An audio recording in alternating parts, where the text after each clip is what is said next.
Hello, welcome to Football is Nice with me, Russell Brand, and Gareth Roy, where we talk about football culture, things about it that are nice. Some of my mates that have been listening to this, like my mate Paddy says, he likes that this podcast brings up a lot of joyful things and focuses on the positive aspects of football, you know.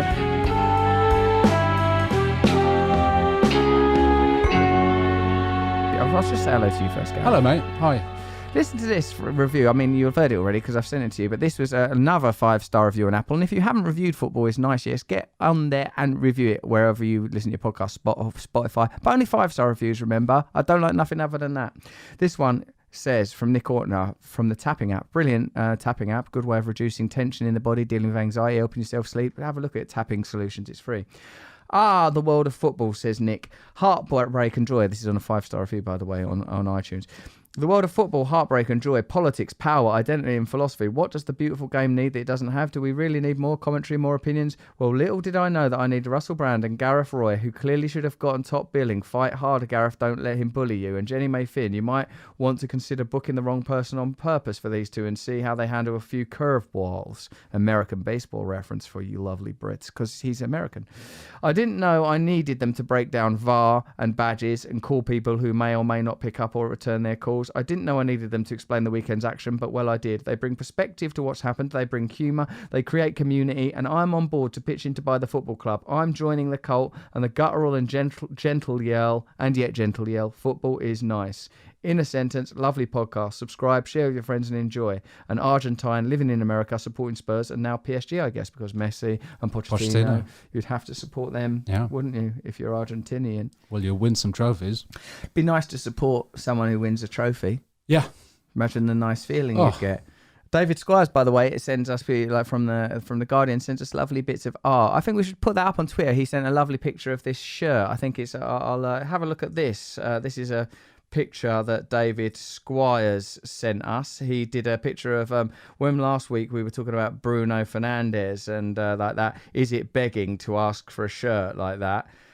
He did a comment. Brilliant. Bobby Zamora was very good on that subject, I thought, didn't you? Absolutely. It was nice to have Windass on as well, wasn't it? Yeah, Bobby was a lot of fun, and it was nice to get that insight, wasn't it, from someone who's just retired as well, recently retired. He misses it. He misses it. He's only just missing it though.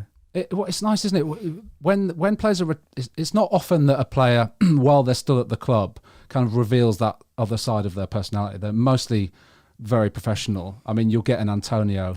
That's why I like Antonio, because he bursts forth with passionate personality. You know, he's not muted. And in fact, even I was watching Reece James. He's very lucid and smart. There was a sort of a period where everyone seemed a bit like, obviously, you know, like that. And it's sort of, I don't know. Do you think the pandemic's had any effect on that? It's had an effect on me, and this is the effect it's had on me. I don't like it. No, so it's made me want to go to a football match.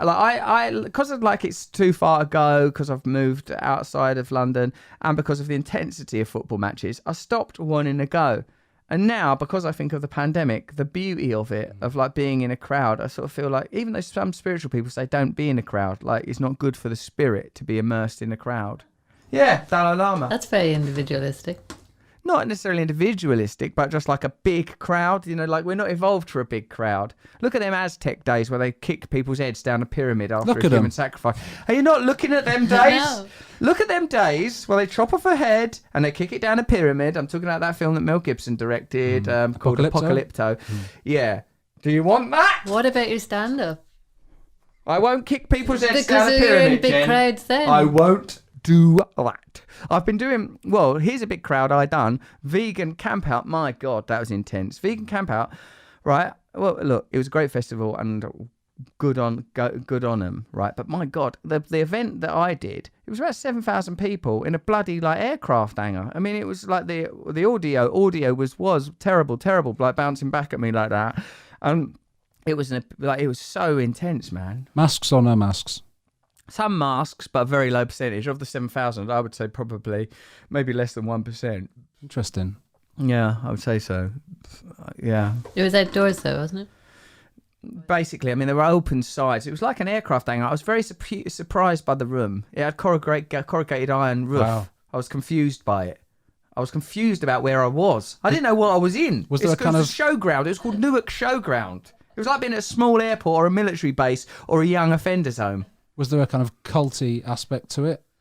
I'm not saying vegans are in a cult. What I'm saying is it was a bit culty. Right. I mean, but there is a connection between food and religion. There always has been, like the sacrifice of the animal, totemism, reapportioning. Like Hermes, the god Hermes, reapportions the meat. See, a carnival. In fact, the word carnival, of which is a type of festival, perhaps the origins, and certainly there are a degree of this synonymity, I suppose you'd say, like is that when a bull was sacrificed, the tenderest cuts, the choicest meats, go to the gentry, the judges, all them lot. Then eventually, sort of, going down and down the social ladder till the offal and stinkums would go to the poor folk of the town. Well, what Hermes done is Hermes reapportions who gets what. Hermes, the mercurial god, the god of change, the messenger of the gods, the connection between the divine and the material. Part of his job is to reapportion who gets what meat, who gets what cut. Now, obviously, as a metaphor, the beast represents the total potentiality of who gets what in a society, and who is going to be the person that reorganizes and reorders society. All cultures, whether it's Thanksgiving turkey or whatever, the idea of meat, or at least food, certain foods to celebrate certain things. I don't know enough about Islam or Hinduism or various other religions or Judaism. I'd like to know, but there are always foods that are connected to the cult. So it's understandable that veganism, that requires so much discipline of people and that you step outside of the mainstream, has that element to it. Well, look, I love Mark Chapman, but you don't get this on the Football Daily. You will not get that on the Football Daily. You won't get it on any football podcast. And even football, what do you have? A pie, a cup of Bovril, a beer. Yeah. Religion. Gods, I tell thee. But listen, before this, I was listening. If we're going philosophical, right? I was listening to Joe Cole being interviewed on a former West Ham legend, I guess you would call him. West Ham and Chelsea. I love Joe Cole. And I was listening to him on the Football Daily podcast, and he at one point said he was being asked about going into management, which is something that he wants to do. Apparently, he's waiting for the right time. He applied for the England under-21s. He didn't get it. He was a bit gutted. Seems like a lovely guy. He's really giving you a lot of insight. Insight. He really did. I mean, it was like a special with Joe Cole. So he told you everything. But so much. You've found out that he goes on bike rides through Hyde Park, which apparently you're not allowed to do now. You're not allowed to actually be on your bike, and he got told off by police officers and things. Joe Cole, the lovely life of Joe Cole. He applies for the under-21 job. He rides his bike through the park. He looks inside himself at night and tries not to be afraid of the dark. Joe Cole. Fergie wanted him when he was 12. Joe Cole. Yeah. Well, there were these, obviously a lot of it, footballer interviews can descend a little bit into cliche sometimes, can't they? The kind of... All communication can, if you're not Of course careful. it can. And so there was a bit of that, and there was kind of things that you would expect Joe Coles to say. And then at one point, the interviewer said to him about management, he said, the thing about management is a lot of people from your generation haven't gone into it, have they? And why do you think that is? And do you think it could be something to do with the instability of it, that you're not in charge, especially with football these days? It's so changeable that no one's ever safe. No one's ever safe. You say, oh, Jurgen Klopp's safe at Liverpool. A string of bad results and Jurgen Klopp's not safe. Yeah, so they lose 5 games. That's all it takes. Look at Arteta. Look at Arteta already. And Joe Cole said, well, I don't want to go too philosophical with this. I was like, I'm in now. What are you saying now? And he said, what in life are you in control of? And bloody hell, Joe. I was like, wow, yeah, he's bloody hell, Joe. He's right, isn't he? Joe. Yeah. Joe's just took us a bit too deep. He has. For a football. You're not in control of anything. You're not even in control of your own digestive system. We can create the illusion of control, Joe, particularly someone that had the kind of control, close control that Joe Cole had. Then he realises you can't control anything. We're living in chaos. Order is a temporary illusion. The patterns that we create, even if that pattern is the whole of human civilization, it's a temporary blip. I love it. I love it when a footballer actually says something deeply philosophical. I'll tell you, honestly, I will love it if we beat them. Yes, it's finally worked. Yes, Jen, you used the jingle correctly, Jenny. How are you feeling today, Jen? I'm alright. Well done. What a contribution. Now, this is Russell's football breakdown. Now, this is my breakdown. This is a great section, I think. This is gleaned What's from, this? if you can It's imagine the new format, Russell's breakdown. Russell's breakdown, which is Okay, what make a jingle of that. mostly the years 2000 to 2015. But like, what I would say is, I've gone to the trouble of watching Match of the Day, and Match of the Day 2, Yeah. not all of it. And obviously I have the football on. Do you all have the them time. in that priority of order? Look, I know you've got some weird crush on Chapman, but yeah, I like Lineker. And Come on. my ideal, I'll tell you now, I want a Lineker, I want Shearer, I want Wright. For me, that's my ideal lineup. I mean, I would love it. I would love it. She's going for it. No, Jim, not Graham Taylor. I would love it if we I'll tell you, honestly, I would love it. I will love it if we beat them. I would love it if you could have Gary Neville, Keane, Shearer, Lineker. Yeah. I'd love that. The ITV BBC combo. Yeah, but Lineker's anchoring. Yeah. All right. He's wonderful. I love him. But I like Gary Neville a lot, because I think Gary Neville, sometimes he drops down. His social views Absolutely. are quite near the surface. They really are. Roy Keane, I like his dark, mercurial rage. Yeah. And Ian Wright, I think he's got a great sense of play. Ian Wright, in retrospect, was ahead of the curve. Like, Ian Wright brought a kind of personal kind of warmth. He was a pioneer. He was a pioneer that probably, I reckon, people reined in. I think you're absolutely right there, Ross. Like, rein it in a bit, Ian. But no, Ian was right. They was wrong. Because Ian Wright was bringing emotional truth and humour to punditry that people couldn't handle. That's right. And Lineker was like a slow burn, wasn't he, with becoming a kind of... He found himself. My wife did. pointed out that Lineker spreads his arms a lot into a Y shape, quite a lot. He gets it sort of like, he really spreads does. his arms and gets passionate. He does do that. Because you've got to realise that however demure these people may seem, like demure, diffident, gentle, they're like amazing athletes. And what that must do to your ego to score like 6 World Cup goals in 86, to just be, I mean, I can't imagine what it's like. I mean, I'm an egomaniac based on very little encouragement. Come on. Thanks, I'm improving. I Thank won't you. hear that. Thanks, mate. Don't, my therapist says, don't diss your recovery, Russ. You're doing good, man. He doesn't talk like that. He talks like this. Don't diss your recovery. He's intense. Does he say dis? He would say diss. Yeah, which is surprising. He's a bit like Bane. Right. Now, but that's not what this is about. This is Russell's Football Roundup. Yep. Okay, so firstly, City versus Norwich. Why has Kevin De Bruyne got the light on his phone when he's sat? He's got the light on, the torch of his phone. Not even the light of the screen, the torch light. What's he done there? Don't play with your phone, De Bruyne. Has he put something down in the sink? Because I noticed this when I went to see Charlton, which we'll talk more about next week. Oh, you're a genius. But I put my coat down in front of me when I sat down, and then I needed access to things such as a phone. And it was a real fumbly affair. And then you don't want to antagonise De the people Bruyne's around in you. hospitality. Yeah. He's got padding in his seat, real padding, probably a leather back, maybe even a crest. There's a hospitality suite behind him. People coming in, can we get you anything, Kevin? People from the club that we don't even know about. Yeah. Even from the documentary on Amazon. Kevin's not fumbling. He's not fumbling. He's not around. fumbling on the field. He's not fumbling off it. No. Although, along with Torres, he's one of them players that always looks like they're on the brink of tears. He does. Like Fernando Torres of Liverpool. Yes. Atletico. Yeah, not the new Torres. It always looks like he's crying. Or gonna cry. Yeah. Like, I would, if I was with Kevin De Bruyne a lot, I don't think I'd better take it, because I'd think, are you all right, Kevin? And I think it would remind me of sort of Joe Cole-like levels of existential awareness and concern. We said this about Steve Bruce, I think, last week. That Also conjures a lot of emotion. Like a dad who's been sort of shouted at by his teenage daughter. You don't know what it's like anymore, Dad. Oh, sorry, pet. I'm trying my best, Lee. I know as I can't be perfect. I had to sell Perez. You shouldn't have sold Perez. But well done getting Joe Willock. Arsenal probably shouldn't have let him go. Yeah. Anyway, look. So De Bruyne shouldn't have his phone light on.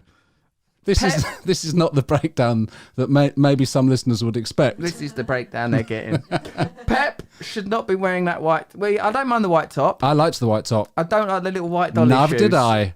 What's that fabric? I don't like the shoes. The fabric of that sort of Converse style booty Yes. that he's wearing is like, if you look inside the Hoover, if you've got an old style Hoover, not a Dyson where it whirls it away into the ether, but where old style, where it goes in a vacuum bag. I know what you mean. You can pad down that and make Pep shoes. And like the other thing is, you supposed to get that inside an envelope. Don't you remember? You tear open an envelope and it's padded. And what the hell's in there? And all the dust comes out. That's the abyss. It's like that's from the bottom of hell. That stuff. Yeah, you can't clean that I'd rather up. have had a normal envelope. Give me a normal. I'd rather that the object had got broke than open an envelope and out comes Hoover bag innards. Because now I've got to clean it up. And what was it I bought? Ironically, it's Hoover bags. For a Dyson? Ah! No, I'm with you on the shoes. Also, I saw those shoes and I thought, one, they're more expensive than normal Converse or whichever brand it is. So don't pay the extra money, go with the standards. And I also thought Pep never quite gets it right with the fashion. There's always one mistake in there for me. It's either like a scarf that he shouldn't be wearing or some little Converse booties. Frankly, like those that. things that have a zip that goes to the heart chakra, Yeah. I wouldn't wear them ever. No, he's close, Pep. He's close to close, being Pep. very cool, but he's never It's gets almost like there. Pep's main focus is creating an ingenious, next level, interactive level of football rather than focusing on what he's wearing. But I think he does focus a bit. You see, Right. you can see the effort. You're but he's focusing, but you're failing. Some people have got it, some people haven't. No, I'm not criticising Pep. I love Pep. Oh, he's a genius. Do you know what he said? Look, like Pep said these ingenious things. The ball moves, the players stay where they are. Yes. I don't want my players running around. Yeah. You can kick the ball. You can't kick a player around. Yeah. But then I think that's people have kind of understood that about Pep and his system, and I think that's why a lot of people have kind of questioned the Grealish. Because Grealish, why he does run with the because ball. he does run about. That's kind of what the point of Grealish is To run about and to look really nice. which he does, and he scored the other day. I mean, not a great goal, It's but just a tap in. All the City's goals was the same goal. Yeah. Except for the Gadungan. but that's because the Gadungan. Gundogan, yeah, Gundogan. His one was a bit different. Everyone was like been played in by Jesus. Yeah, who had a from the right man of the across match the 6-yard performance. box tapping. I Yeah. don't want to see that again. I want to see a different style of goal. Yeah, If De Bruyne went up in the stands playing with his phone apps, there would be a different goal, wouldn't It there? would be something from outside the box, a beautiful free kick. Yeah, but it highlighted what Jesus can do, doesn't it? Because he's not that kind of out and out striker, but he 5 goals. It's Well, what he said was, is this about his parents? His parents should be proud Yeah. that he can play in a lot of positions. Yeah, I know, That's a very niche thing. isn't it? What are you proud of your son? Well, of course, we like that he can play in a lot of positions. You can play him out wide, you can play him through the middle. This is what we like about our son. Does he call much? Never hear from him. Is he respectful? No, he doesn't. He, from a very young age, he disliked us and he made it very clear. But he is very versatile, Yeah. especially in the opponent's half. Yeah. He can play almost left, right, anywhere. Yeah. What did you think about that? I thought it was a strange choice of Pep, but I always like it. This is why we've picked it out, isn't it? Because it's an odd thing. It's to an say. odd thing to evoke parental pride Yeah. for something that's quite specific to football. Yeah, especially when it was like Jesus didn't feature much last season. There are question marks over him, hence why everyone's banging on about whether they're going to buy Kane or not. And I mean, maybe this is it. When you Is get he to this playing the next game? level, is he playing the game? Is he playing a game here? Yeah, is Evoking it like parental pride? We need to take the focus away from Kane. We need to take the focus away from whether Jesus has a future here or whether he'll go to Spurs in part exchange. So let me throw a curveball in and talk about his parents' pride. This Kane transfer mean, is take too much pressure. They on do us. this, don't they? So what I will do is I will wear shoes made of the contents of a Hoover bag, and I will evoke parental pride for Jesus' ability to play in different positions. Also, we'll make Daniel Levy think, hold on a minute, I can play Jesus. Why? We can put Lucas Moura through the middle. This is a brilliant transfer. We'll for save us. 30 million. Then you can get your 125 million. You get a cumulative value of 160 million. The Kane saga can finally end. You fell right into his trap. Ah, damn you! Damn you, Hoover bag shoes! Damn you, Hoover bag shoes! Have we not got a jingle for that yet, Jen? Damn We you! can make one. Yeah, I would like damn you, Hoover bag shoes, especially as I've now said it. Damn you! All City's goals are the same. Laporte looks amazing. They shouldn't be leaving him. Sorry. Oh, you were going to say Fernandinho's son being a ball boy? We dream the same dream, We you do, and me. mate, No yeah. wonder we do a podcast together and I work know. together all the time. He was just sat there with his long curly hair. Lovely lad. Lovely little lad. Because it made me think about ball boys in general. Mostly the ones Mourinho hugs. Yes. When Mourinho hugs a ball boy. Love it. Oh. I love it when Mourinho hugs a ball boy. What? I'll tell you, honestly, I will love it if we beat them. Love it. There's always a moment in a season where a ball boy features, isn't there? Do you remember the one where Duncan Ferguson, I think he won his first game in charge as caretaker manager at Everton, and that ball boy and him, it was utterly wonderful, wasn't it? It was brilliant. Because everyone loves Ferguson. Doesn't matter how often he goes to prison for violent crime. I love Ferguson. We do, don't we? We love a hard man. Of course we do, because we don't want that to disappear from the game. We don't take that from our game. No, and because it shows commitment, doesn't it? And that's ultimately, I think, what fans He's want from their sincere. players. He's authentic. Yeah. We love a ball boy being a ball engaged. boy moment. Yeah, but that I thought maybe he'll feature a bit more, but that's all we saw of it. Some of us at Wimbledon, like they go, oh, the ball boy there. I don't care about that. Oh yeah. Oh, the ball boy's done a thing. I know. No, it's one of those ball boys that's a woman in a deck chair and a hat. Yeah. I noticed in some, I think it must have been, I can't remember what I was watching, but like I see a goalkeeper, I think it was a West Brom goalkeeper, he was wearing a cap, Gal, like a baseball cap on the field. Don't do that. The goalkeeper, like, and we can talk to Ben Foster today. Because, great. I know, we could talk about, who do they think they are wearing a cap? Is it the old days where they wear a flat cap? It's the sun, isn't it? That's the issue. It's the sun, is it? It's the sun, yeah. Because have I ever been in goal? You're damn right I've been in goal. It's the only position I was allowed to play in. I mean, when you're in goal, because I've played in goal a few times as well, and if you've got the sun in your but eyes, is the cap really helping? why Why don't you wear one of those ones that riverboat a people? visor? Yeah. Or why don't you wear Edgar David's little bee glasses, so you can see like a bee all in little hexagons wrapped around his head? That was a look, wasn't it? Edgar Davids. If I wanted an action figure of a footballer, I'm having Edgar Davids. He looked Look like how kind good of he looks. part robot, didn't he? He looked like he could be one of the people in the Matrix. Edgar Davids, like one of the goodies. Do not yawn, Jen. You've got to turn your head. Look at that, yawning in the workplace. If I was Tony Robbins or Pep Guardiola, my mouth, though. I covered my mouth. Can you imagine who would most object to that? I think Ferguson would have thrown a teacup. Or Oh, something. yeah. Or like a tray. Straight at you. You can't do that if you're working in a mixed gender environment. No, he would have thrown that tangerine peel. You're very lucky Hey, that tangerine. What you did? Yawning like that when we're in mid-match. That's what Ferguson would have been like, isn't it? Yeah.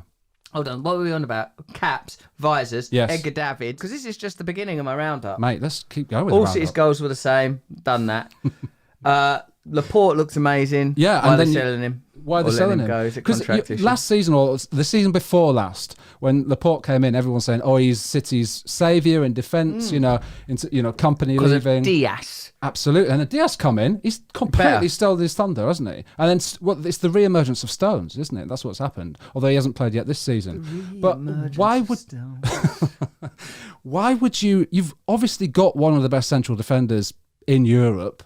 And now the idea that they're potentially I don't think This is the Antonio dilemma that I heard them discussing on Monday Night Football. It's like, you could now, right, West Ham need a football, like a striker as cover, but you're coming in as cover because Antonio's in form. Yeah. Unless we're like a squad rotation. Do you remember when it was the Tinker Man, Ranieri? Yeah. He keeps rotating his squad. Just pick an 11 and that's your 11. Yeah. He's a Tinkerman, I tell you. A Tinkerman. And then he stops tinkering at Leicester and they win the league. That's right. He did stop. Did he stop tinkering? I don't know. You can't tinker so much at Leicester because you can't have funny. Like, you can't tinker with that. Yeah. That you don't tinker with. No. All right, ball boys, we've covered that. The ball boy, the ball most moves. All right. And other point from that game: is there any point in Norwich being promoted? Answer: no. Promoted, relegated. Promoted, relegated. What Joe Cole would say? Well, things are a cycle. Yeah, I mean, it does seem that way with Norwich, doesn't it? I've got a mate who's a huge Norwich fan, and he just accepts it now. You know, he said, "Oh, well, we'll see you back in the Championship," because it's kind of accepted by Norwich fans. But I think he still sees Farker. Yeah, although I heard Lineker pronounce it Farkey this week on Match of the Day. Well, so there's a lot of this still not goes sure on what it with is. non-Anglo-Saxon names, though. That like they adjust it, Yeah. don't they, over time? Well, I still don't know whether it's genus or genus. Tricky. Yeah, no one knows. No. I reckon he might change it and mess people's minds. Maybe he does. Yeah, but no, Norwich. It does. I mean, obviously they've had a really difficult start to the season, haven't they? But it feels like immediately, yep, they'll go straight back down again. Jen, you're a fan of Norwich. How do you feel about the yo-yo Canaries? I'd like to see them before they go back down. Are you going to go see him in London with Gareth, or are you going to go and see him? Did you just sniff? Now, listen to these two. Don't cut this out of the podcast, Jen. Yawned and sniffed. I realised I haven't It's like having a heroin addict, isn't it? It's like having a heroin addict as the producer. Like, she's going into withdrawal. She's yawning. She's her nose is running. Are you chemically dependent on opiates? You wish it ain't hard. Just take it for a week and they'll be done. Don't have the drive to take it. It doesn't require much drive. You can probably get it delivered on the internet Yeah, now. I I'm not know. endorsing drugs. Drugs are bad. I've thought about it. You thought about heroin. You shouldn't do it, Jen. I don't think, because you're actually not got enough gusto as it is. I do when I go into gusto mode. Have you? Yeah. When have you been in gusto It's not my mode? work mode. You haven't got a gusto I do. mode. I do, don't I? Like when we're Yep. singing Aha. Describe your gusto mode and give us an example It's of too it. much. People don't like it. You've repressed No, yourself. because like in relationships, apparently I'm both unenthusiastic and over-enthusiastic. Yeah, but describe when you're enthusitic. When does this I happen? just bounce around and dance around a lot. Yeah, but you're just describing enthusiasm. It happens. When does it happen? When I'm having fun. When you're just still describing enthusiasm. I This don't is a know communication when. issue. What do you mean when? Like I'm Well, at if you ask me when you're home. enthusiastic, it was a Wednesday. The day I was born, sacred That's Wednesday. the child of sorrow or woe. That rhyme is inaccurate. Wednesday's child is full That of woe. rhyme is inaccurate.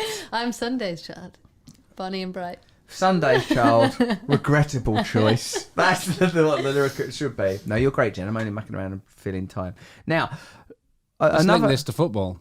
I've got. I have got something to say, and it's Leeds Everton. Yeah, well, speaking of enthusiasm, plenty of that. Leeds. They're Oh. enthusiastic. I love them. How can you not? I mean, I think I may have They're mentioned this fans. before. We're meant to, sure, but Hull's meant to hate we're Leeds. meant to hate. I don't. West Ham meant to hate Leeds because of hooliganism Sure. issues. I don't know how you can hate Leeds, the way they play football, Bielsa, the passion of the fans. Yeah, I know they're hated, and by I like many their teams. passion. I don't know how you can argue with Leeds at the moment, but please go on, Ross. Well, I've got a key point to make. Yeah. That I like the unbridled enthusiasm, the passion of fans, the intensity that Leeds and Elland Road feel like harking back to a footballing life before commodification and commercialisation, even though probably with the great Leeds sides under Revy and that they were probably advanced and probably precipitated the through success, Yep. that kind of commercialisation. But who knows? I've not had time to think about that. What I have had time to think about is that when Calvert-Lewin took a penalty, that of course, if you're behind the goal during this moment, it is customary to distract the penalty taker. One man, as his technique for distracting Calvert-Lewin, pulled his shirt up over his ample abdomen, Yep. which domed, I would call it the beer gut, in fact, and sort of rubbed around it, Yeah. praised it like he should, like he was praising his own belly, like he was, like if you're with a pregnant woman, like you may sometimes rub oils on that belly. Perhaps it's for necessity and perhaps it's for like sort of ceremonial in a way. But he was doing that to himself to distract Calvert-Lewin. And I thought you shouldn't do that, like, because it's not good for Calvert-Lewin and it's not good for you. No, interesting tactic. Because it's using even though imagine if the best case scenario, you thought I've successfully distracted Calvert-Lewin. You've also, though, you've highlighted your own abdomen. Although, should we not body shame that man? No, we shouldn't. body Yeah, we're not shame him. allowed to do that anymore. No, we don't do that. But I think he comes from a world where he would ask, where he would say, I don't think... He's inviting us to. And what are you doing to your own body? What are you saying about your body there? Is it that man sort of, like, what he's doing is so weird that you'd think, look, Calvert-Lewin might think, well, I know I'm supposed to be taking this penalty, but that's thrown me a bit. Is it a pet mind game? It's like a pet mind game, because a person could do anything to distract me. I'm easy distracted. I can't have anything happening when I'm trying to do what I'm good at, which is stand-up comedy. Just to clarify, What if someone talks in the audience? I don't like it. It's a distraction because then my mind goes to that. And if someone was rubbing their belly like that, I mean, what would that man be prepared to do? Get his winky out, show his bum, do a poo? I mean, like the most distracting things you could possibly do. One time I was beating Jonathan Ross at table tennis quite brilliantly, and Jonathan Ross took off all his clothes till he was naked. Did it work? Yes, I lost because This is genius, is that Ross. was overwhelming. Yeah. I was playing table tennis against Jonathan Ross, and he was naked, and I couldn't compete, shall we say? So, like, I didn't compete, and it was too much. So maybe that man and Jonathan Ross using their physiques as a distraction when you're supposed to be focused. Maybe that's what you should do. But also, like laser pen on Kasper Schmeichel. Are the fans... I mean, it's interesting. What is the permitted behaviours? Cheering, jeering. You know, it's weird, isn't it? It's weird because the whole point of the fans is that they can influence and impact. What is home advantage other than the atmosphere, familiarity and general support and positivity effects on pitch action? How far can you say that? Laser pens? No. Rubbing your belly? Borderline. Bum out. Yeah, I listened to Michael Richards talk about when he was playing for Man City, and that regularly opposing oppositional fans would do Moonies to him when he was taking corners. That was a regular thing. I mean, I feel so self-conscious doing that. Getting your bum out. I mean, you know, I don't tend to get my bum out in front of anyone other than myself, but doing it... You're not getting your bum out in front of you. You are you. I consider and it's literally it that. behind you. Oh. Yeah, well, I think about it that way, but that's my own issues. Oh no, I've got my bum out bum in out front of again. me. What are you doing, Gareth? Put that back. So, but to do it at a football match, I mean, it's amazing. You kind of, some of these fans, and I'll talk more next week about my experience at Charlton, but the levels that people can Look get at Jen's themselves sign, right? Like she's had the first phone call shown out, but it looks like, you know, like in a film like Seven, or a film like where they're trying to catch a serial killer, and they go to the serial killer's house and they put together, and then eventually they put together a thing like, and in a film like The Wire, they put string between all of the things that make you think, hold on, who's done all these crimes? Jenny's note looks like it does. It could There's be lots in of that. Scribbles on I it. was trying to. No, that's What's actually the on the page. I circle don't for? have a. That's on the other side. It's from the 90 minutes. It leaked through. that's the O in 90 leaking through. Okay. Yeah, I was trying to be subtle. Are you back to getting your butt? Gal, what's get your bum? Get my bum out. So no, I just think it's incredible what fans are able to do, and the kind of place that they're able to get themselves to the point where they're, you know, not, let alone taking their shirts off, but getting their bums out. I just think it's like, I can't imagine what's that guy like at home? He's or drunk? in a job. No, He's drunk all the time, I think. No, but like I think what it is you're in a crowd. It's the crowd can provide anonymity. We've discussed this, or we will discuss this next week. And like, I suppose that in that anonymity there is a certain type of freedom that the social conventions are suspended somehow. And also, I suppose, if you're a bit drunk as well, getting your bum out. Because the point of getting your bum out, I think, if you think, say, in Braveheart, is to sort of say, I'm so unintimidated that I'm going to turn my back, like, so all of where my weapons are and my senses are, and I'm going to show you this vulnerable little portal that's only generally privately used for defecation, and if should I choose to do so, sexual intercourse. I'm going to show that because I'm so confident that nothing's going to go wrong. Also, it's delightful. Isn't it nice?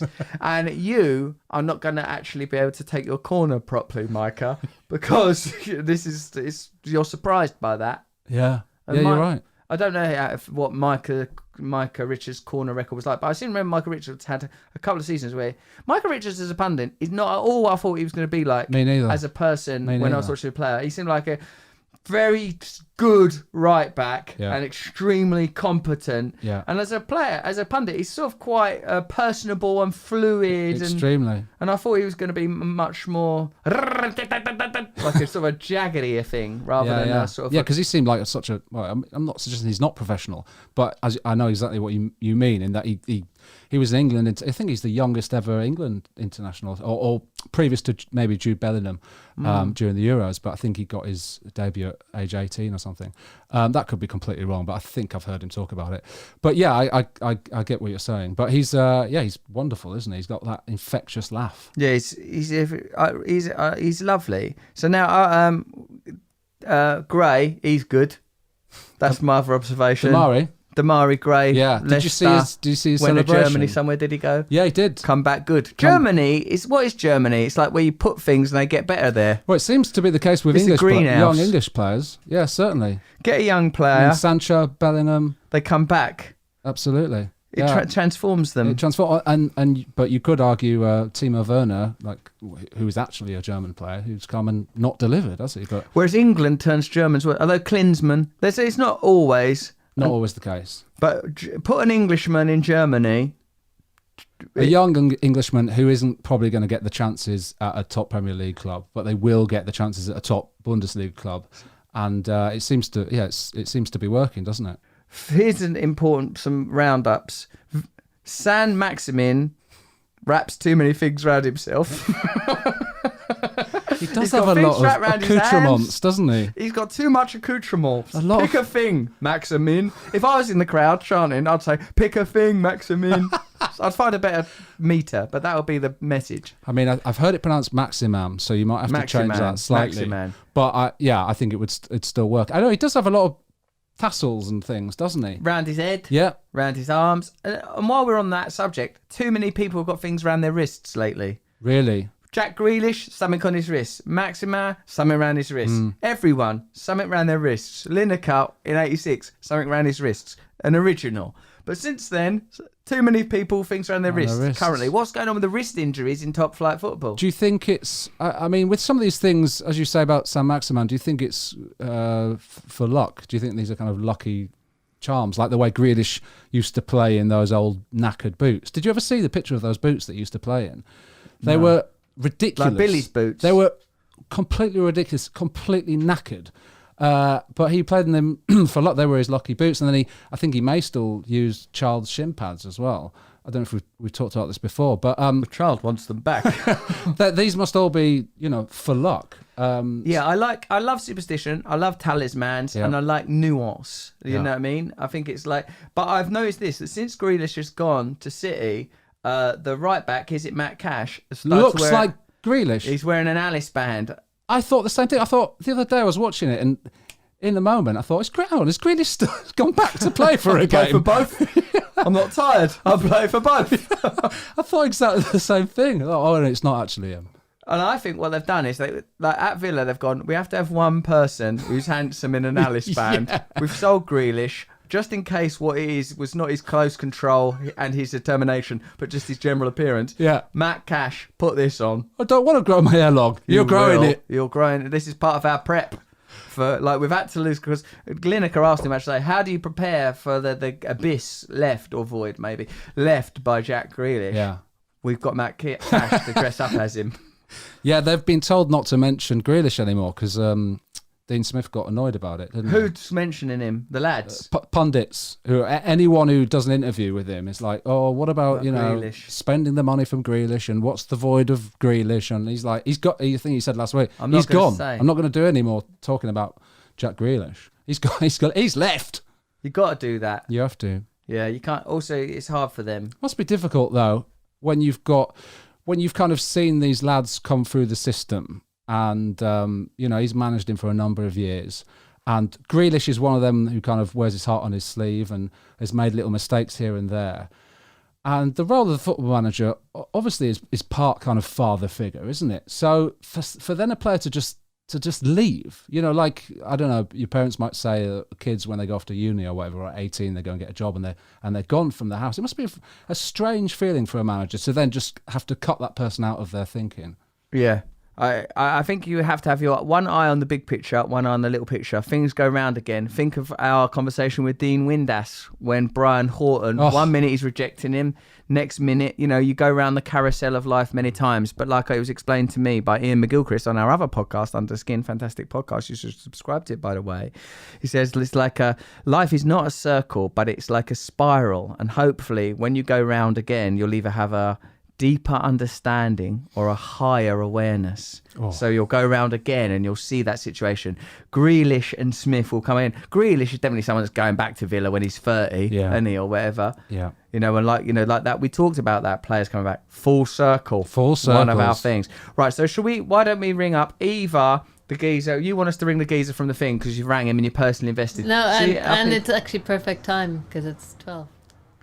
This good producing, really, because in a normal, do you know, if you go on someone's normal radio show, you'll see the producer will be going to the talent, right, you're doing this now. Yeah, you should ring George Baker. That's what they'll say, something like that. Yeah. All right, let's ring George Baker then.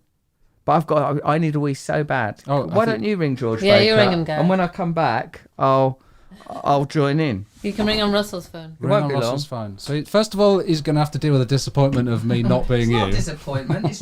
It'll be nice. Just pretend to be Russell. He doesn't know. Can't see. I'm Northern, Jen. It's different person altogether, Jen. It's a ridiculous thing to say. You start us off and just You say, can hear you through the mic, Gareth. So. Oh, go to the mic. Sorry. yes, it's, do you feel alright about doing this? Yep. They put the word tigers in tiny at the I know. nape of your I neck. like it. Hello? Oh, you got. Oh, hello, George. This is Gareth calling from the Football is Nice podcast. Hi, Gareth. Hello, mate. Sorry for the Russell's just gone momentarily to toilet. Right, okay. Yeah, I'm don't now worry about gonna- it. We're on the motorway at the moment. Oh, are you, mate? Where are you So, headed to? South Shields. We're playing South Shields away tonight. So heading up nice and early. How are you feeling about the game? Because you drew with Buxton the other day, right? Yeah, we did. Yeah, that was a decent enough result as well. We've started the first 4 games against some of the bigger teams in the league with the larger budgets. So South Shields, the only team who've won all 3 of their first games. So it's going to be a tricky one. This, and they're full time as well. Oh, I see. They're a pro team, even though we're at level 7 Yeah. of the pyramid. They're a full time team, so it's going to be a tricky one. How does that work then? Because obviously you're semi-pro, and so that's allowed. Then there are certain teams in the division that are full time. Yeah, I mean there aren't many. I think South Shields are the only one in our division at least, but there's plenty more in non-league. For the last few years that have been going pro. If you look at the National League, formerly the Conference, most of them, I would say the vast majority of them are professional now. Obviously, a lot of teams have come down from the Football League and remain professional. So they feel the need in order to compete. The existing non-league teams at National League North and South level, a lot of them are feeling the need to go pro now, and even lower than that. Teams are going pro because they want to get up there and compete and fight for the Football League. And where does that decision come from? Is that like owners who suddenly decide we're going to put more money into the team, we want to go fully pro because the objective is to get up into the top 4 divisions? Most of the time, yeah, those decisions come from private owners of those respective clubs. I mean, we at FC United, we're still semi-professional. We might have to go full time eventually, but at the moment we're happy being semi-professional and just building on a sustainable model. Yeah, Russell's just got in here, so I'll just explain to Russell that FC United of Manchester, to give them the full name, is a semi-pro team. But George was just explaining that they're playing a team tonight who are fully pro. Just talking about how unfair the kind of disparity and how unfair that seems to me as a fan, but that it's the way that football is going in non-league. Well, FC United is forged upon unfairness. FC United, as I understand this, George, is just an observer, and thank you so much for joining us on Football is Nice. The reason we wanted to chat to you, mate, is because we're doing a podcast that sort of focuses on the culture around football, the beauty of football, but you can't talk about this game and the beautiful vehicle it provides for human emotion, the narratives it allows us to access, the stories it allows us to tell ourselves about ourselves as individuals and a collective culture without getting into economics, without getting into politics. And anyone who was around and following football at the time of the emergence of your club will recognise that what it was a response to was this idea of injustice, disconnection from the football club and the fans that are meant to own it. The whole green and gold movement was like a fascinating thing, and we thought as part of our podcast, and it's sort of like we're half joking but who knows what will come from it, that we could crowdfund a football club that would be totally fan run, just simply use whatever profile this podcast eventually garners to do something that's interesting in a game. And of course,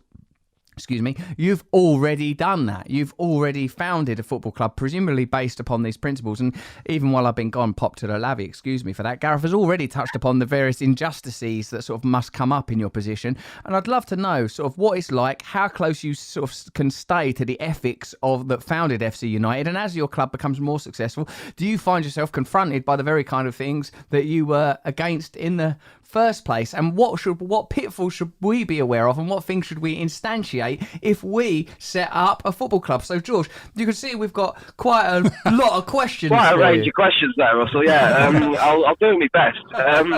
But like, you're absolutely right though. Like, when we formed, like the reasons we formed were, as you say, because we felt an injustice with regards to how Manchester United was being run. With the eventual Glazer takeover, we were opposing that as much as we could with fan groups within Manchester United. When it did happen, we decided to create a group of us decided to create a football club based on an image of what we believe Manchester United should be. You know, like a club that operates for its fans and essentially focuses on the fan base first, which United had kind of lost its way with regard. So and yeah, we've had a fan ownership model since we formed, and that's something that we're very, very proud of. But it's not this. It's definitely not a utopia. You know, there's a lot of hard work that goes into it. We have 2 general meetings a year where we vote on various things, various aspects of the club. Any major decision that the club takes, they take it to the fan base first. How do you qualify to be a voter? What is it that is required of you? You just become a member. It's Wow. £15 a year. It's £15 a year, and you're a co-owner of the club, and therefore you get a say in how the club is run. So you vote at these meetings, and you can actually submit motions as well, whether there be resolutions, which if they get a 2/3 majority when they're voted on by the fans, they are legally binding, and the club has to act on them. We also have members' votes, which you just need a majority. Over 50%, but that's more of a guidance for the elected board. But that's another thing. We elect our own board. Amazing. And every board member has to stand for re-election after 2 years. Amazing.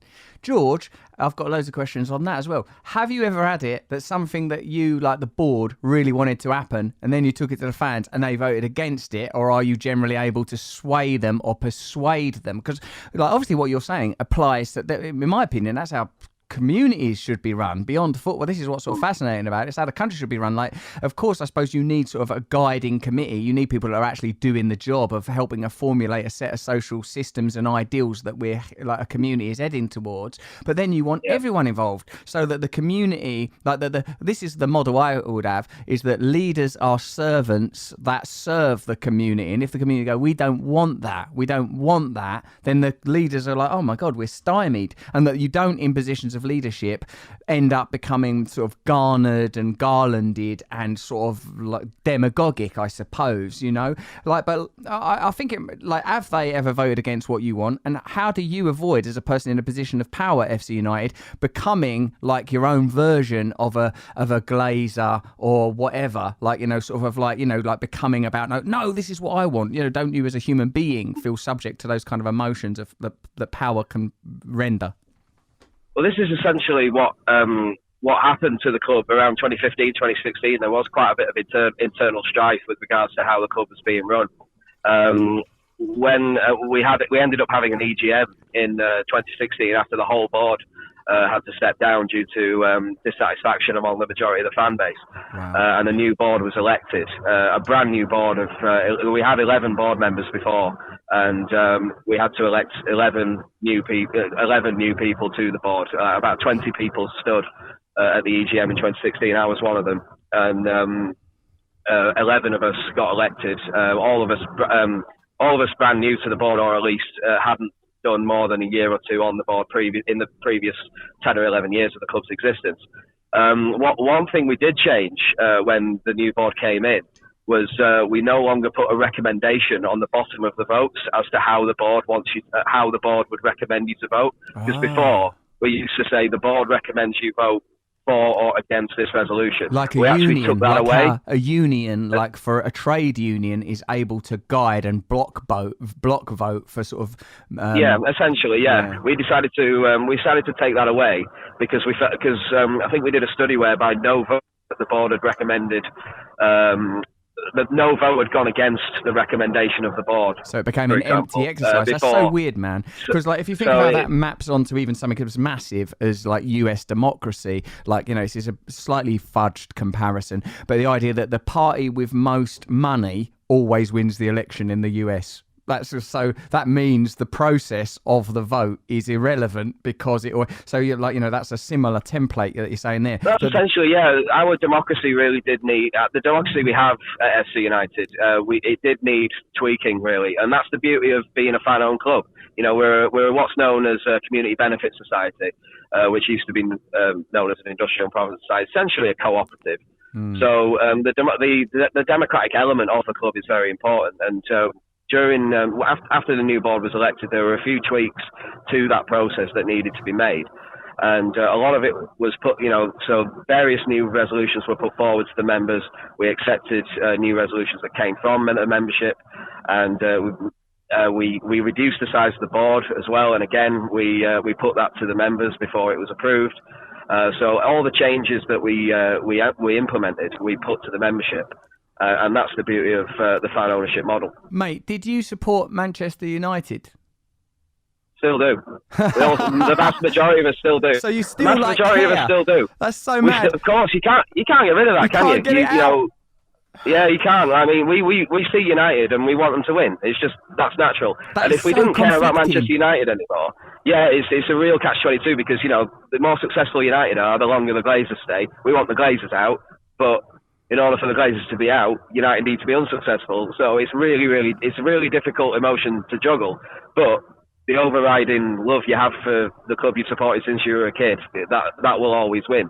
So we see in Man United play, we want them to win. And if we didn't care about Man United anymore, we wouldn't have formed a club in the image of what we want it to be. You know, we play in red, white and black.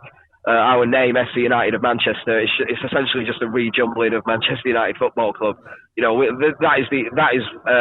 but the difference with FC United is it's our Manchester United, it's our club, and we're in control, and this is what we want football to be, while still remaining, in our eyes, Manchester United fans.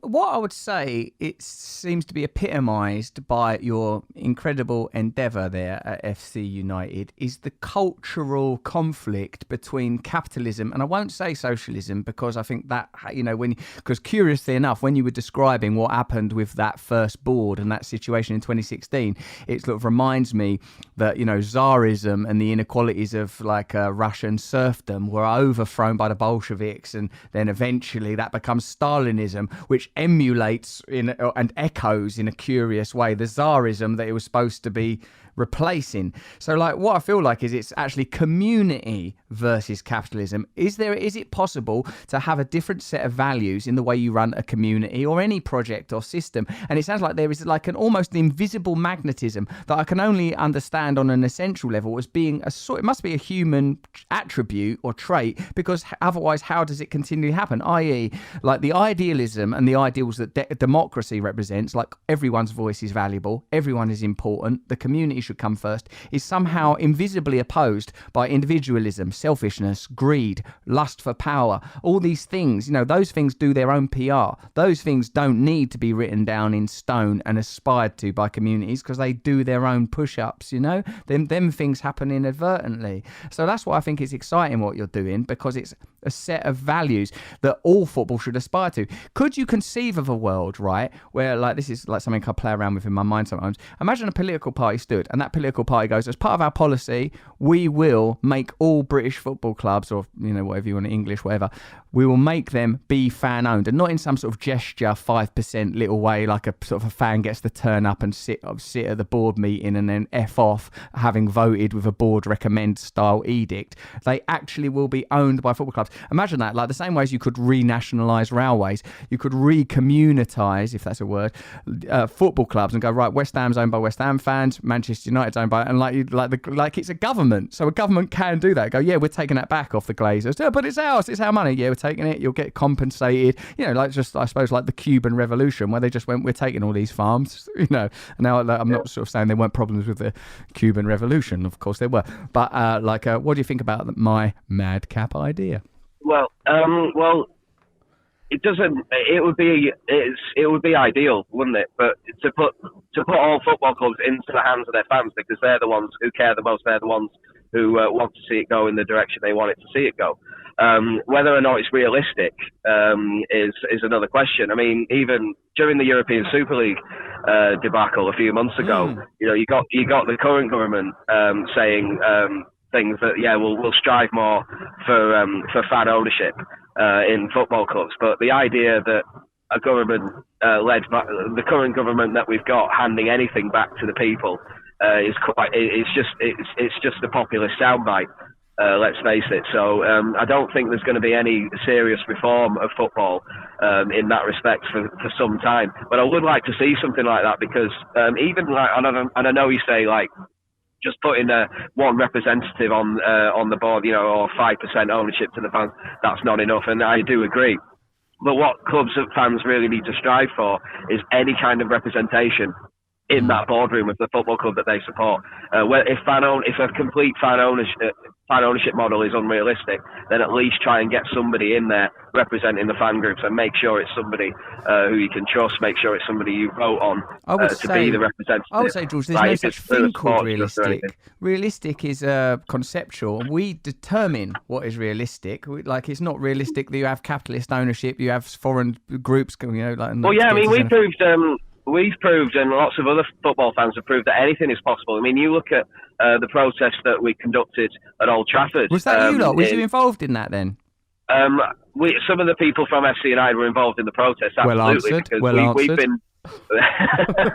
we've been involved in those since the very beginning. Any kind of anti-Glazer protest, you'll see people from FC United at them. But we managed to get Manchester United versus Liverpool, one of the biggest fixtures in world football, called off. So anything is possible when it comes to fans in football. So while I'm in the sense of I don't see it as being realistic that the current government will act on a Boris Johnson soundbite that yes, we will hand football clubs back to their fans, or we'll at least look into it. That's what I don't see as realistic. What I do see as realistic is the fans being able to take charge of their club, or at least dictate the terms. We decide when you will play is the song that went up at Old Trafford when we managed to stop that game. In order to send a message to the owners of those clubs that you cannot just mess people around like that and say we're going to leave UEFA, we're going to leave the Premier League and play in this league, and you're just going to sit back and support us like you did in 2005, because only a few of you left for FC United. That's not what's happening. We saw the protest. It wasn't just Man United. It was the other clubs, Chelsea, Arsenal, Spurs, all those. They really did make an impact, and they all withdrew, all the English clubs. And that's because of fan unrest. It's exciting. Well, do you see it as plausible that there could be alliances between fans of different clubs? Don't you think Liverpool are pretty, even though United fans hate Liverpool, it's pretty obvious that Liverpool fans have been very well organised around the Justice for the 96, now 97 campaign, very well organised in a lot of social issues around football and fan protest movements. Even though sort of football is about competition and therefore opposition, it is also about unity and oneness. And do you think that the possibility of fans coming together to demand better conditions in their relationship with their clubs and maybe even outright ownership, do you think that could be an interesting movement? And from your experiences, would it be really bloody hard? There already are organisations where fans of different clubs come together under a unified banner, such as the Football Supporters Association, Football Supporters Federation, things like that. So, supporters trusts from rival clubs have worked together in the past to help each other out. Obviously, that tribalism that's in you as a football fan, it's difficult to erase. If somebody says, "Oh, we're going to have to work with Liverpool fans here and we're Man United fans," but at the same time, if the cause is great enough, then I don't see why people can't put the differences aside.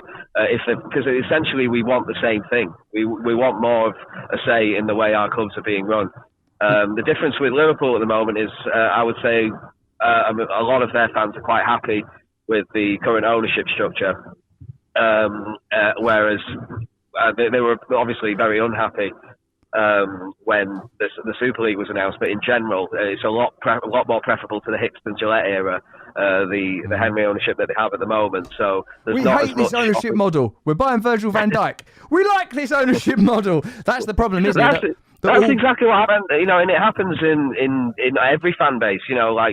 We've seen a lot of the opposition to the Glazers quieten down a bit since Varane and Sancho were signed.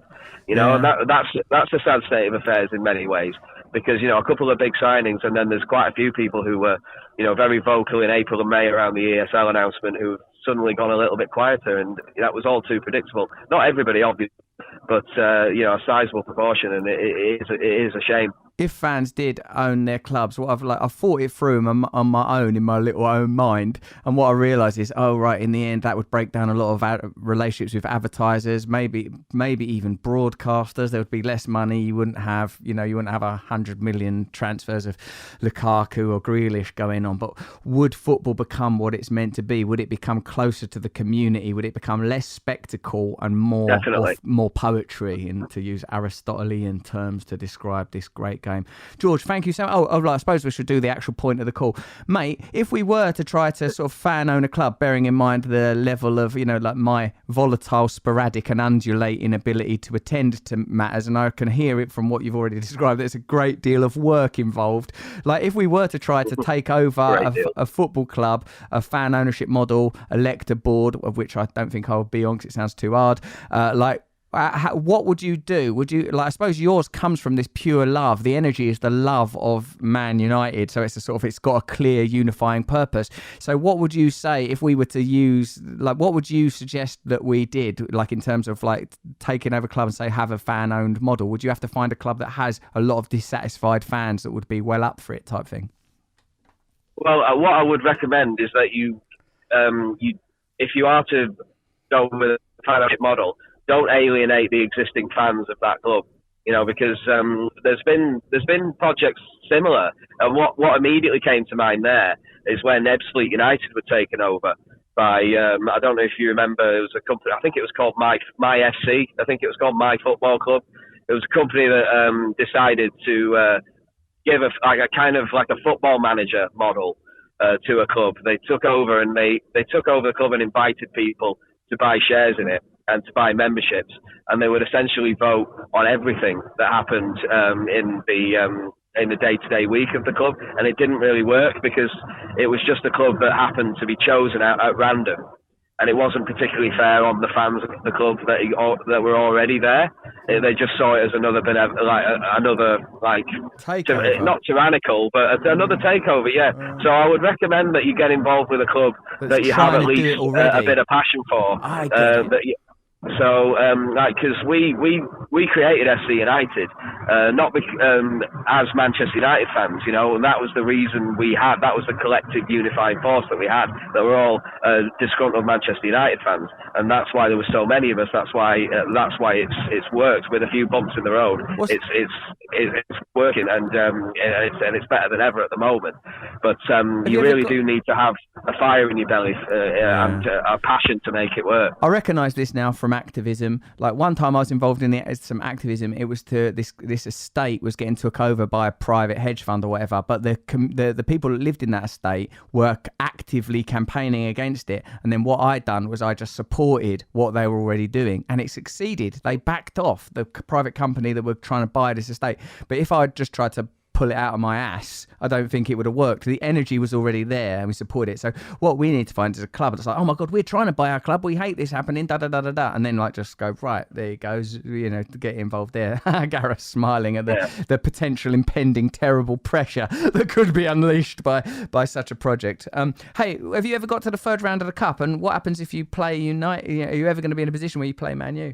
That's no question. We got to the second round. We took Brighton to a replay in 2010. We beat Rochdale in the first round away as well, and they were in League One at the time. We were where we are now in the Northern Premier League, level 7 of the pyramid. That was a brilliant night. It's all on YouTube. You should look it up. Rochdale versus FC United. It was incredible. We won 3-2 with a last-minute winner, and so we went to Brighton. In the next round, they were top of League One at the time, being managed by Gus Poyet, and we managed to get a 1-1 draw at their place. So They hammered us in the replay, but that's as far as we've gone. With regard to the what happens if you ever play Man United, it's not something any of us want to see, to be honest, because as I say, the vast majority of us are all still United fans. It's difficult for us to cheer against a team that are playing Manchester United. It's to cheer for a team playing against Manchester United, should I say. So it's a scenario I'd rather not think about until it actually does happen one day. We'd much rather get City, Leeds or Liverpool, to be honest, if we do get that far in the Cup. It's amazing. You're doing something that's sort of like a really weird, emotional, poetic, almost religious and beautiful thing that you're involved in. It's sort of magic. It continues to fascinate me, the story of FC United, and like it's complex and beautiful. I'd say we're still going, yeah. And as I say, it's 15 quid a year. Anyone's welcome to join. I'd welcome any Manchester United fan, particularly, but any fan of any club. If you want to see how, if you want to see a decent atmosphere every weekend, if you want to, just pay on the gate, watch football as it should be, I'd recommend it to anybody. But particularly Manchester United fans who are getting a little bit fed up with everything the Glazers are doing and everything the football the direction that football in general is going in. Brilliant, George. Thank you so much for joining us. We'll put a link to FC United in the description and encourage people to invest and to attend your games. Beautiful. Thanks for your time, mate. Nice one, Russell. Cheers. Thanks very much, mate. Take care. Ta-da. See ya. Bye. Bye. Well, that's a pretty good interview, Gal. I mean, it got quite political, didn't it?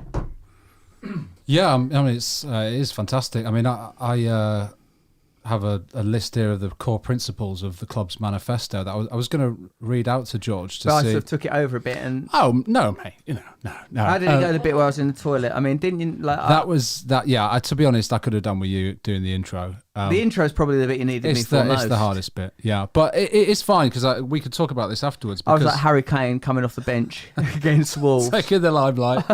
Poor Son has to go off. There's a documentary about Son called Sensational. I don't know if I agree with that. Yeah, I've seen that. Is that on Amazon or something? It's on Amazon. Yeah. Sensational. I mean, what they've done is, I'll tell you what works about that Spurs documentary. Son. The thing is, South some Korean people fans. still pronounce it Son. So, I mean, it doesn't always work, does it? Sensational.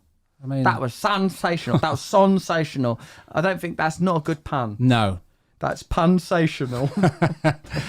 But, I mean, the one thing I took from that was, actually two things. One is that you have to be fully committed. I mean, it sounds like this is his life's work, and I'm sure a lot of these guys who have been behind this have put everything into this. There'll be people listening to that from that first FC United board going, fucking him, he's a bastard. Yeah, but the work and dedication that it must take to pull something like this off. And the second thing was, democracy is messy, isn't it?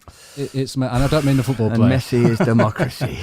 Democracy is messy because it's time consuming. Because what the thing is as well, I know this because even though I really totally believe in that, you know me because you know what I'm like as a person. As a person, I believe I have unique insights that people should act upon immediately. So like in a way, the slowness of democracy. Oh, yeah. But democracy is the answer. You have to, but it means you have to allow people to make mistakes. I also think it means that communities should be sort of smaller in a way. These great big behemoth things. Because it would be faster to get the votes. Yeah, it'd be faster to get. I think that when you pan something out, one person.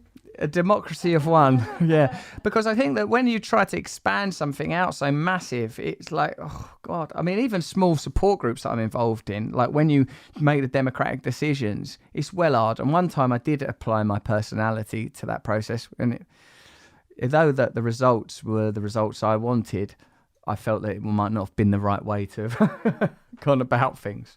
Yeah, I mean, I think you have to admire. I mean, you have to admire all of this. I'll read these core principles. The ones that, for me, were kind of relating to the commercial aspect. You got here: the club will endeavour to make admission prices as affordable as possible to as wide a constituency as possible. Beautiful. Which is amazing when you look at even going to Championship and League One games. It's best part of 30 quid.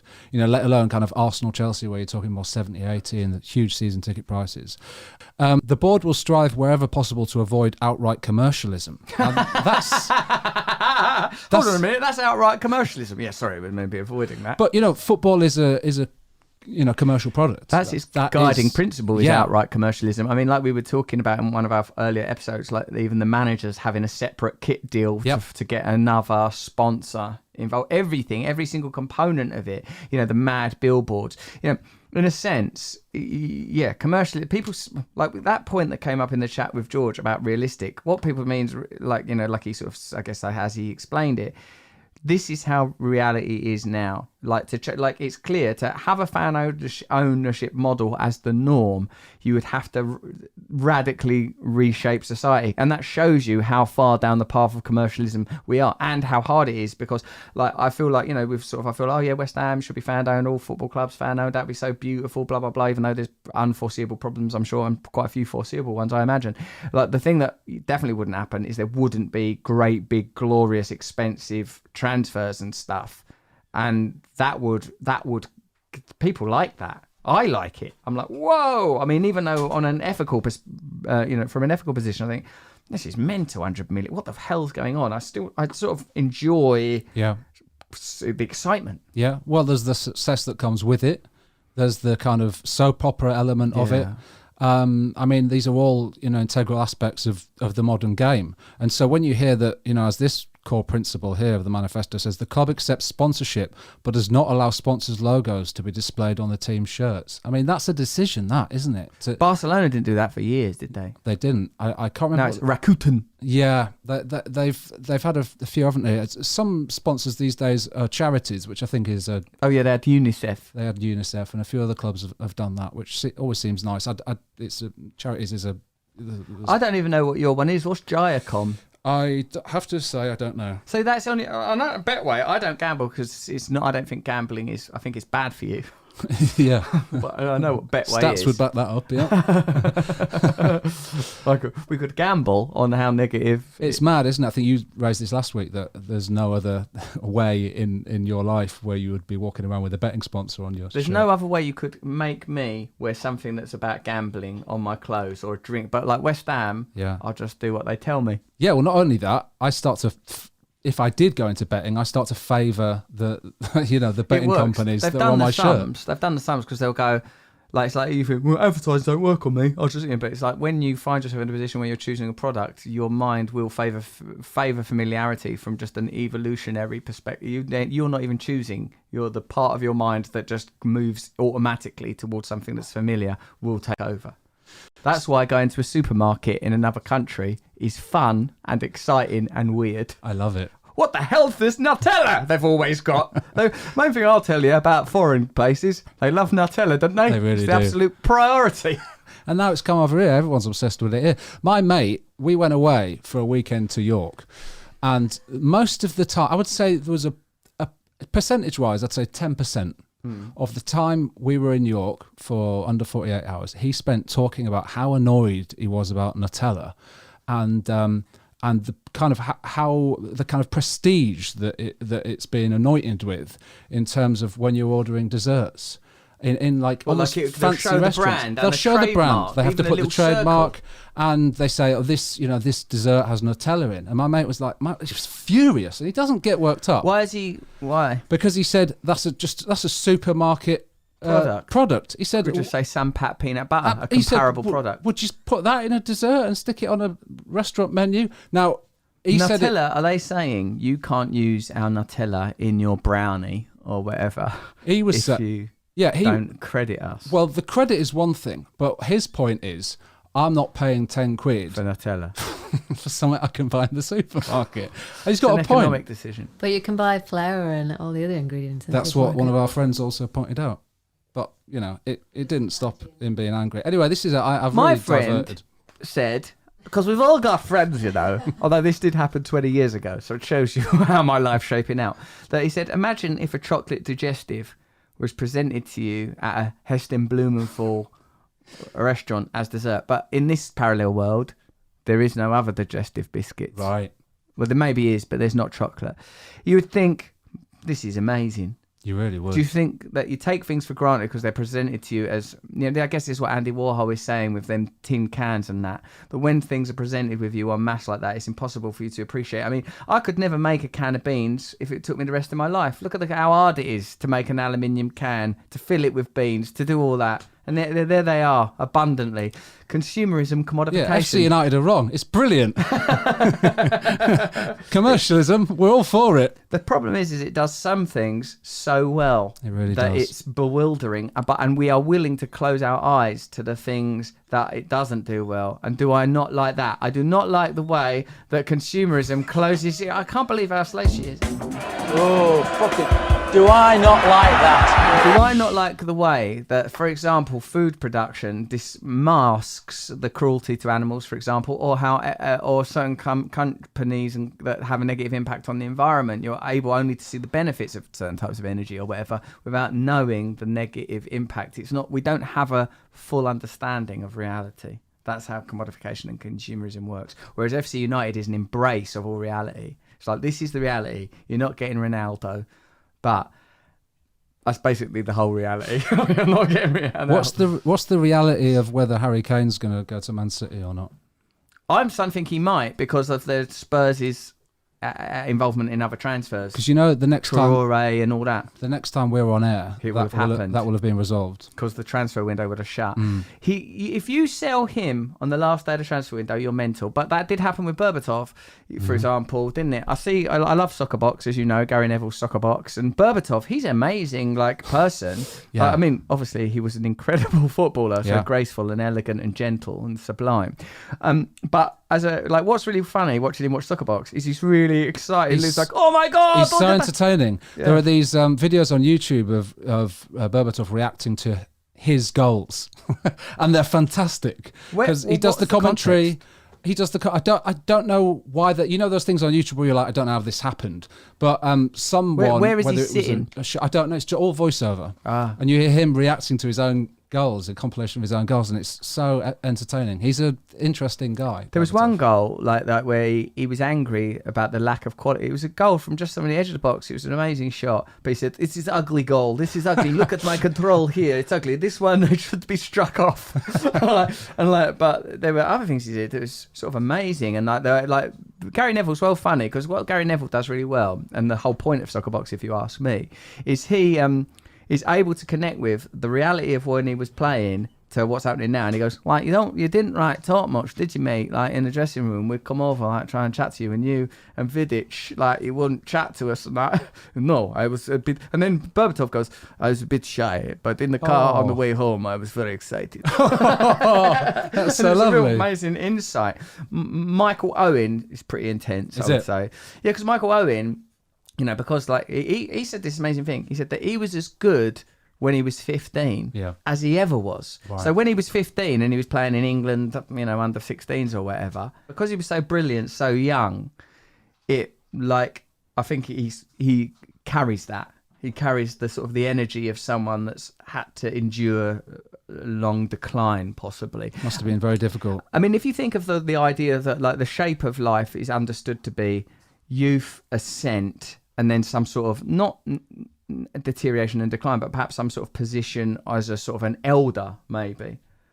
It must be hard to be like a genius when you're 16 years old and then be playing football till you're 32 or whatever. I think it must be very satisfying as a football player to get through your career and not have to end it through injury. To have a successful career and to play well into your 30s. That must be a very. I would imagine that's a very different experience from being someone like Michael Owen or others who have had their careers ended by injury, who must always look back, and it must be quite painful memories to look back and look at the promise that you had and the capabilities you had, and to know that was cut short, cruelly cut short. It must be very difficult. Dean Ashton. What about him that never got to play? Don't you know people they were good, they were on the book somewhere, then they got a knee injury and bang. I don't know how you ever watch football again. I don't know how. I mean, I don't. This is maybe not comparable at all. But I turned on the Proms the other night, and this is right. The Proms, which for those of you that don't know, and I hope that's all of you, is like once a year at the Albert Hall, a sort of oddly jingoistic, although they're trying to reframe it in after the advent of wokeness, kind of musical celebration that's typically considered as a sort of quite I don't know, prestigious sort of musical event. The proms. Yeah, series of classical concerts. You should describe this. You know what you're talking about. A series of classical concerts at the Albert Hall, and the kind of finale is the last night of the proms. That is a bit jingoistic and has come under. There is controversy around, celebration of British Empire and all of that. So there are all sorts of changes that are going on in that respect. But this wasn't the last night, and I watched it. It was a normal night at the proms. Now the context to this is that I grew up and I was mostly educated in playing classical music. Gareth's a classical musician. And when I watched the French horns, I played the French horn. Right? And I watched the horns, and it still pains me a bit to watch them, because there's a bit of me that thinks, oh, I could have done that. I could have been there. I could have experienced this kind of thing. And I experienced moments of that. But you have played the French horn at the Royal Albert Hall when I did that kids book there. But you must have, in your half hearts, thought, oh, well, that's because me and Russell are mates. And I did think that. Produce his content. I've not got here on merit. Maybe they didn't get there on merit. They French horn. They got there on merit. Did they get there on merit? They got there on merit. What is merit? I bet they maybe had opportunities, advantages, lack of psychological disorders. Of course, there's all that. Did you notice the last one was lack of psychology? But yeah, then to bring this back to football, imagine, as you say, those footballers who had either careers cut short or just never made it in the first place. Imagine getting to the first. I mean, the other day I was talking about Trevor Chalobah at Chelsea, and they were saying this was his first Chelsea start. And after being, I think he's 23. Is he that right or left back? Yeah, that's right. And he scored on his debut. It was fantastic. But he looks amazing. There's every possibility that he might never have played for Chelsea, or might never have played for any of the other teams that he played for. So yeah, like Joe Cole says, everything in life is beyond your control. Oh, there we go. That's the way to end, isn't it? Do you see what I do? You mates full circles. Yeah, that's people think. Oh, he's drunk. He's an idiot. Look at him. He's put weight on. Drunk. Only two of those things are wrong. Right, that was a test. I did that. Even that was a test. All right. Well, we've got to wrap this up. Football is nice. Thank you for giving us reviews. Give us 5-star reviews. Only 5 stars, please. And when you're giving your review, try to think of these things. There was a bit where we were talking so deeply about fan ownership and the political connotations. We talked about spirituality. We talked about philosophy. There was a bit where, I can't remember if that was this episode, but about E-Man, Joe Cole. I mean, there's a lot of things. Next week's episode is going to be fantastic as well. I can tell you that we've already done it. We've already done it because we're messing with time, man. That's what's going on here. So football is nice, Gal. It is nice. You is nice. Thanks, and you don't have to worry about not achieving your French horn dreams, because perhaps the Lord has greater things in store. Remember, these are the things. We run a fan-owned football club. We're getting you in a pseudo-celebrity football match. That's another thing that's going to happen. Yep. And we're finally going to get you a wife. I was going to end with, and I finally interviewed Dean Windass, which you interviewed I did. Dean Windass. Yeah, you ticked one thing off the box. That's gone. I wouldn't have done that if I played in the proms, would I? No. The button coming up, Dean Windass from this wind instrument. Dean Wind instrument. There you go. That's as good a ending as you get. Surely.